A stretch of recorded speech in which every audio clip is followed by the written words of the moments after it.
వీడే క్రాంతి. ప్రేమగా దానికి అన్నం పెడుతున్నాడే వీడి పేరే నంద. క్రాంతికి యజమాని. వీళ్ళందరూ నందగాడి ప్రాణ స్నేహితులు. క్రాంతిని చిన్నప్పటి నుంచి చాలా ప్రేమగా పెంచుతున్నారు.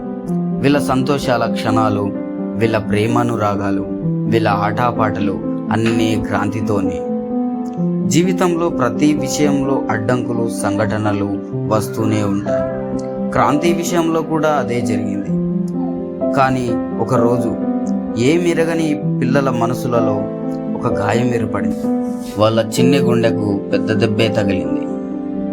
ఆ దెబ్బేంటో తెలుసుకోవాలంటే మనం క్రాంతి కథ చూడాలి.